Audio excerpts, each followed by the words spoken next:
ஒரு கார்த்திகை மாத கருக்கிருட்டு. செங்கல்பட்டிலிருந்து படப்பிடிப்பை முடித்துக்கொண்டு எம்ஜிஆர் அவர்கள் நடுநிசி 12 மணி வாக்கில் காரில் வந்து கொண்டிருக்கிறார். கண் விழித்தவாறே தனது காரில் எம்ஜிஆர் அவர்கள் வந்து கொண்டிருந்த பொழுது வழியில் போலீஸ் உடையில் நின்ற ஒருவரை பார்க்கிறார். எம்ஜிஆர் அவர்களின் கார் அவரை கடந்து செல்கின்ற போது எம்ஜிஆர் அவர்களின் நெஞ்சில் பொறி தட்டுகிறது. ஆள் நடமாட்டமே இல்லாத இந்த அர்த்த ராத்திரியில் அந்த போலீஸ்காரர் பஸ்ஸுக்காக காத்து நிற்கிறார் என்பதை எம்ஜிஆர் அவர்கள் புரிந்து கொள்கிறார். உடனே தனது டிரைவரிடம் காரை நிறுத்த சொல்கிறார் எம்ஜிஆர். கார் பின்னோக்கி வருகிறது. போலீஸ்காரரின் அருகில் காரை நிறுத்தி கதவை திறந்து ஏறுங்கள், எங்கே போக வேண்டும் என்கிறார் எம்ஜிஆர். பரவாயில்லை, நான் பஸ்ஸிலே வந்து விடுகிறேன் என்கிறார் அந்த போலீஸ்காரர். நேரமாகிவிட்டது, இனி இந்த ரூட்டில் பஸ் கிடையாது, ஏறிக்கொள்ளுங்கள் என்று எம்ஜிஆர் அவர்கள் வலுக்கட்டாயம் செய்ய போலீஸ்காரர் வேண்டா வெறுப்பாக ஏறுகிறார்.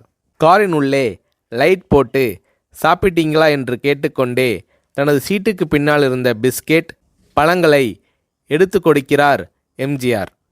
இப்படி ஓசியில் பயணம் செய்வதே எனக்கு உடன்பாடில்லை. இன்னும் நீங்கள் உண்ண சொல்லி வேறு என்னை இழிவுபடுத்தாதீர்கள் என்று போலீஸ்காரர் மறுக்கிறார். எம்ஜிஆர் அவர்கள் பூரிக்கிறார். இருப்பவனிலிருந்து இல்லாதவன் வரை படித்து பதவியில் இருக்கும் எத்தனையோ பேர் எனக்கு அது வேண்டும் இது வேண்டும் என்று எம்ஜிஆர் அவர்களிடம் வேண்டியதை பெற்று செல்கிறார்கள்.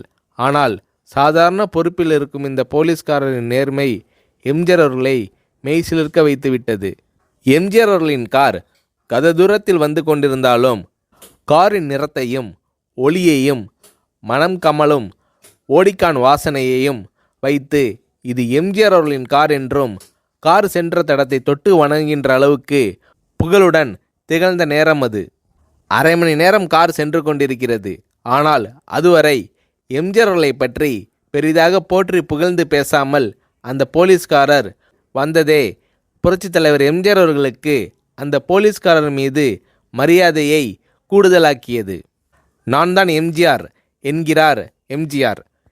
கேள்விப்பட்டிருக்கிறேன் என்கிறார் அந்த போலீஸ்காரர். பொன்மனச்செம்மல் எம்ஜிஆர் அவர்களின் முகத்தில் கோபம் இல்லை, பதிலுக்கு பொன்முறுவல் மலர்கிறது. என் படங்களை பார்த்து இருக்கிறீர்களா என்று கேட்கிறார் எம்ஜிஆர். நான் சினிமாவே பார்ப்பதில்லை என்கிறார் அந்த போலீஸ்காரர்.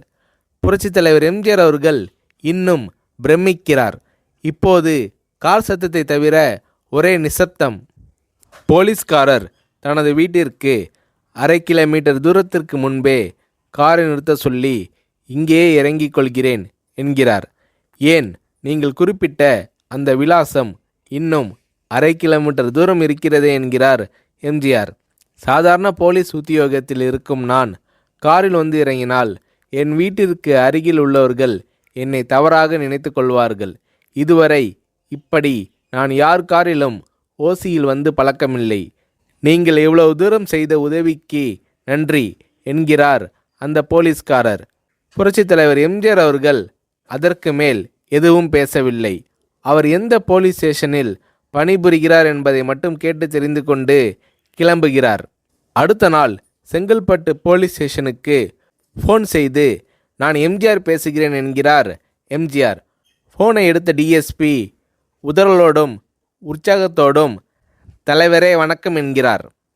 இரவு சந்தித்த போலீஸ்காரரை பற்றி விசாரிக்கிறார் எம்ஜிஆர். அந்த டிஎஸ்பி சொல்கிறார், நீங்கள் குறிப்பிடும் அவர் இன்று விடுப்பில் இருக்கிறார். அவர் கையூட்டு வாங்காதவர், கடமை தவறாதவர், காவல்துறையின் நேர்மைக்கு இவரே இலக்கணம்.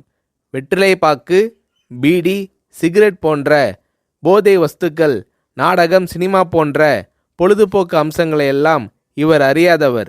கல்யாண வயதில் உள்ள 3 பெண்களையும் கரை சேர்க்க முடியாமல் கஷ்டத்தில் இருக்கிறார் என்கின்ற விபரம் டிஎஸ்பியால் எம்ஜிஆர் அவர்களுக்கு சொல்லப்படுகிறது. அவரை நாளை என் தோட்டத்திற்கு வர சொல்லுங்கள் என்கிறார் எம்ஜிஆர். கேட்டுக்கொண்ட டிஎஸ்பி உங்களோடு ஃபோனில் ஆளுக்கு ஒரு வார்த்தை பேச இன்ஸ்பெக்டர், சப் இன்ஸ்பெக்டர் உட்பட எல்லோரும் ஆசைப்படுகிறார்கள். ஃபோனை அவர்களிடம் கொடுக்கலாமா என்கிறார். எம்ஜிஆர் அவர்கள் கொடுங்கள் என்கிறார். பேசுகிறார். அந்த போலீஸ் ஸ்டேஷனே புண்ணியம் பெற்றதாக மகிழ்ச்சி அடைகிறார்கள் அந்த போலீஸ்காரர்கள். மறுநாள் அந்த போலீஸ்காரர் ராமவரம் தோட்டத்திற்கு அழைத்து வரப்படுகிறார். அவரிடம் பேப்பரில் மடித்த பெரிய பணக்கட்டை கொடுத்து, இதை வைத்து உங்கள் பெண்களின் கல்யாணத்தை நடத்துங்கள் என்கிறார் எம்ஜிஆர். போலீஸ்காரர் மறுக்கிறார். நான் ஏதாவது உங்களிடம் காரியமாற்ற சொல்லி அதற்காக கொடுத்தால் அது தவறு. என்னால் ஆக வேண்டியது உங்களுக்கும், உங்களால் ஆக வேண்டியது எனக்கும் எதுவும் இல்லை. நான் உங்கள் கூட பிறந்த ஒரு சகோதரனாக நினைத்து கொடுக்கிறேன், பெற்றுக்கொள்ளுங்கள் என்று சொன்ன பிறகு கேட்டும் கூட கிள்ளி கொடுக்காத கனவான்கள் வாழும் இந்த உலகில் ரோட்டில் நின்றவனை அழைத்து சென்று அள்ளி கொடுத்த எம்ஜிஆர் அவர்களின் கருணையில் நெகிழ்ந்து போய் பெற்றுக்கொள்கிறார் அந்த போலீஸ்காரர். பிறகு ஒரு தேதியில் புரட்சித் தலைவர் எம்ஜிஆர் அவர்களே சென்று அந்த போலீஸ்காரரின் 3 பெண்களின் திருமணத்தையும் நடத்தி வைத்து வாழ்த்தி இருக்கிறார்.